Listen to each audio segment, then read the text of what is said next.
Hello everybody, Ian Robson here, and today we're going to talk about my top 5 maps. So remember, this is my top 5 maps. It's just my personal preference based on what I have experienced over the course of the lifetime of Farming Simulator 2013. So this is map number 5. This is the Old Family Farm.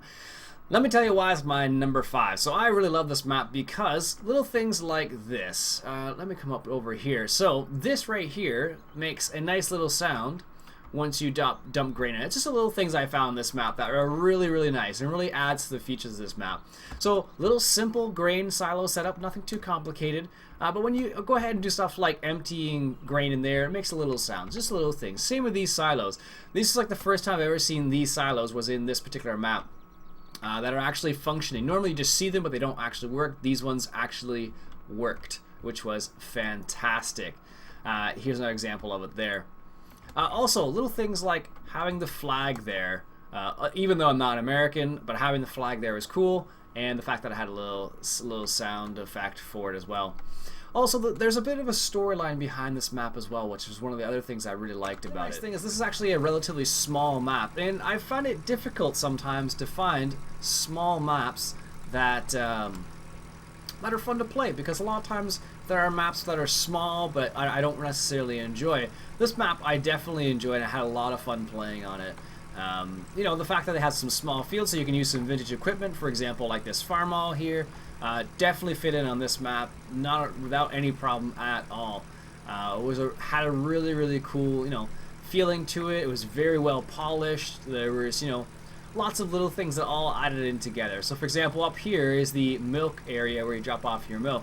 Like, just small things like that really added to this map, and I really, really enjoyed playing on it. Another reason why I think this map is really worth checking out if you haven't already is because it does have stuff like the pig mod on it. So if you want to raise some pigs and you want to play on a small American style map, this is definitely a cool map for that purpose. And one of the reasons why I really like this map was because there weren't many small American maps. There tend to be a lot of large American maps, but I have a really hard time finding some smaller American maps. And this was one of the few that really did a fantastic job of displaying a small-scale farming in America, which I thought was really cool. Like little things like having to go through like this little river here, this little stream here to get to the other side. Things like having a church here, and also having graves, for example, like little stuff like that, all added to the the charm of this particular map. Like look at that. Like how many maps actually have that? I don't know. Like just all the things put together, it really they really did a fantastic job of making this map feel very small townish. Lots of little kind of a bit classic in the sense that like this is like Western style, like you've seen a cowboy movie.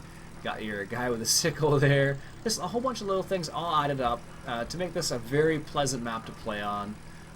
Everything was really small and close to each other, so there weren't like extended periods of driving from one end of the map to the other end of the map. It was just a lot of good old fun, enjoying like all the little small things about this map, like having little logs here, for example, where they opened this path up. Just all those things combined made this my top 5 map.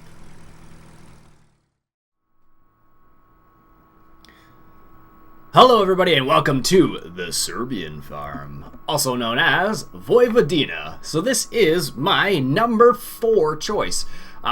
Quite an awesome map, if I do say so myself. Let me just take you around a little bit. So this is the main farmyard right here. As you can see, it adds a little bit of variation in terms of how difficult it is to maneuver. So they add a little bit of, tight spots, so it makes it difficult to maneuver a little bit, but it also adds a little bit of open areas, so it gives you a bit of a challenge there. One of the things I really liked about this map was the fact that it had a digital scale, which more maps these days do have. But when I first played this map, it wasn't that common, as you can see, so that's the digital scales right there, showing you how much you actually had in your silos, basically, which is really cool. One of the other really nice things about this map is the size. It's also an Eastern European map. This is in Serbia. So just to give you an idea of how big the map actually is, which is fairly large. And one of the things I liked about it was the fact that things are spread out a little bit. So right here is the main farm where we are. There's another farm down here. There's another farm over here. This is where the BGA is. So things are spread out a little bit, which makes it a bit nice because then you have to maneuver around a little bit. And you're not just confined into one particular area. So having that kind of variation in terms of where you're going really adds a really good element to the game. Also, one of the cool features they had on this particular map was the fact that it had a train, working train base that went back and forth. I really thought that was kind of a cool little feature. It does get annoying after a while, but generally it is a fairly nice feature. Also, I liked how they had the variation in crops. So they variation in fields. How the fields aren't all flat. There are some rolling fields right here, which is really nice. Also, one of the other added benefits of this map itself was the fact they added like little things like having ruts, for example. Really cool. Like this example up here, where we have these ruts up here. That kind of adds another little feature to this map that kind of, gives it a little bit of extra, basically. At least in my opinion, it adds a little bit of extra. And here, for example, is the other farm. This is the beef farm over here, which was also one of the other benefits I thought of this particular map, was the fact that it did include beef cattle, which not all maps do, but this one obviously did. So here's what the actual beef cattle facility looked like. It's pretty standard, mind you, but the fact that it includes it is pretty awesome because it's not a common thing on many maps. Also, if you look around, like, there are some nice... all the fields aren't all square, for example. They have some nice variation in sizes. A majority of them are square, like these are all squares. But then you have some variation if you want it right there as well. Also, the cool thing about this is there is a river that goes through this map as well, which kind of divides the north and the south side of the map, which is kind of a really cool feature of this particular map. The other nice thing it had, like I said before, it had a nice train system, and it would go by fairly regularly. I wish it were not as regular, but alas, it is. So, also the town itself was really nice. It was quite detailed actually, which was another nice little feature of this map, because not all maps have city, and not all cities are very well detailed, whereas this one was rather detailed, which made it a really nice and pleasant to drive through, because you have to do that from time to time on a map, and this map had a little bit of something that wasn't normal. So it was good to see a good European styled map, or I guess not European, the Serbian styled map, because there weren't too many out there. So let me get to the town here. So there's the BGA right there, for example, and here's the town itself. So as you can see, you come into the town, it really paints a picture of what it might be like there in Serbia. Houses close together, lots of areas to drive your car into the backyard, sort of thing. Really interesting stuff. Here we have some scales, for example. Another cool little feature. So there you go, 32 tons. And there are some areas where you have people walking around as per usual. But it's a really nice looking town. They did a really good job on this map. And that's why it is my number 4. Alright, until next time. Coming in at number 3, the Newbie Farm. Alright, so this is one of the very first, is the very first farm I ever did a Let's Play on. Not this particular version, this is version 6, I believe. I actually played on version 3. But much of the main characteristics are the same. So let me tell you why this is my number 3 choice. It's my number 3 because it had multi-fruit on it, which is really nice because not every map does have that these days.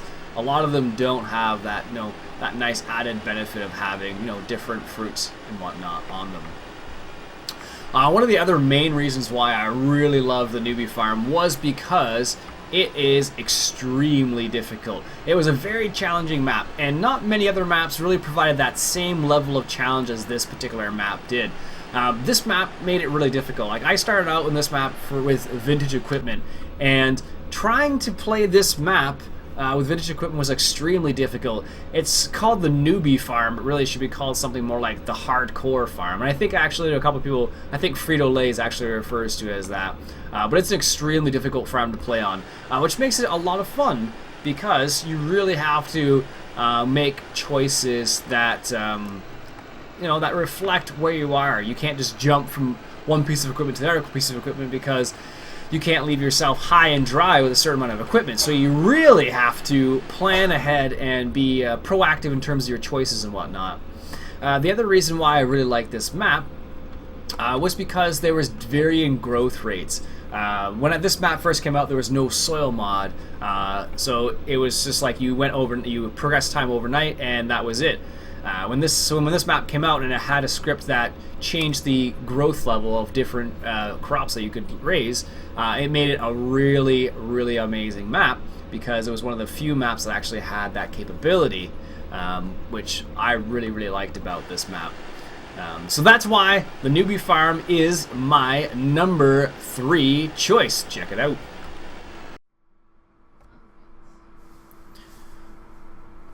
Welcome to number 2, the Serbian Farm. Alright, so this is number 2 in the top 5 maps of 2013, and let me tell you why. So this map is one of my favorites. So it's number 2, because just take a look at this dairy facility alone. Like, this has to be one of my all-time favorite dairy facilities on any map I've ever played on. Like, take a look at this. So the way it works is you have this is for manure right here, and they also have this conveyor belt system set up so the manure from the dairy cows goes into this right here, and you can load it up using this right here. Like, I honestly think that is one of the coolest systems I have ever seen for manure on any type of map. Also, check out the pig facility right here. So this is where you put your corn, wheat, and barley right there. You put your water here. Like, the animal facilities are very well done on this map. They did a fantastic job putting this thing together. Also, they have some really cool facilities in terms of the grass and the straw and the mixed fruits. Like, this building right here is extremely well done as well. Now, this map didn't come all amazing all at once. Like, there were some problems with it when I first loaded it up, but all in all, it's a really, really nice map. Like, let me show you how big this map actually is. It's enormous. Like, you could do stuff anywhere from, just taking some small fields in and around here, or you can go some of the larger fields like up in here and here, and down in there. And there's also an airport as well. Like, one of the really cool things I liked about this map was all the different areas you could sell your materials at. Like, you had the standard, there's a grain mill type area. You have a BGA standard as well. But you also have a military base right over here that you can sell. You can sell some of your, things at. So, for example, this is the base right here. And here you can sell canola. And they went as far on this map to, like, develop the gates. So you have a gate system here. They have soldiers standing there as well. They even have airplanes going over, including a runway as well. So here's an airplane coming in right now, just to give you an idea. So look at that. So they have airplanes landing. So this is what has to be one of the coolest facilities in terms of sell points that I've seen in a while, at least. This is the OGF Bayern map. Just look at this. Love it. So there's the actual point right there. And here is some of the facility right here. Look at this. They have helicopters. Where is it, helicopter? I can hear it, but I can't see it yet. Oh, no. So there's helicopters here. Oh, there it is right there. Helicopters. They have fire trucks. You can even walk up in this building, too. Check this out. You can actually go all the way up in here, go to the observation post, or deck, whatever you want to call it, right up here, and just get a good visual of what the map looks like, or just control tower, I guess this would be called. But look at this. Like, how awesome is that? That's why Bayern map is my number 2 favorite map. Welcome, my friends, to number 1. This is Idaho. Alright, look, this is my number 1 favorite map. Let me just show you around and tell you a little bit of the reasons why it is my favorite map. One of the reasons why this is my favorite map is because it does have a wide selection of things to do on this map. Many maps that you play on these days don't have things like pig mod, beef mod specifically is another one you don't see very often. That's one of the big reasons why I really like this map. Also, look at the detail here. The person went as far as to create like side roads. So for example, here we are on like somewhat a main road, and then here we have a side road we can take as well. Like, they went to a great length of detail in order to, you know, show off all of the different stuff here. One of the other really nice features on this particular map is the fact that it has 2 different farms. So as you can see, we have the livestock farm right here and we have the main farm right here, and those are 2 separate farms. So if you want to play with your buddies on this farm, this is a fantastic map for it, because then you can play at the livestock farm and your buddy can play at the main farm. Or if you want to do something like classic farming on one side of the map and then modern farm on the other side of the map, you can do that on this map. That's what makes this map my #1 favorite. And on top of that, it has soybeans and oats, which is amazing because those are 2 things you don't see as often as you'd like on some of those American maps. Anyways, another little reason why is you look at the texture in the grasses. Like, the grass looks really good on this map as well. You look at little things like, you know, how the map is spread out, like the variety in what you can do on the map and the variety of sell points on the map. Too often on some of these maps you see 1, 2 sell points. This map has a horse ranch, it's got the grain mill, it's got the Hanson, the Bassett, it's got the garden center, the vehicle shop, main farm, train depot, brewery, dairy. It's got so many different options on this map. So if you are like someone who wants to do a little bit of trucking, this is the map for you. That is why this is my #1 map. Alright, my name's Ian Robson. This has been Farming Simulator Top 5 Maps. I'll catch you later.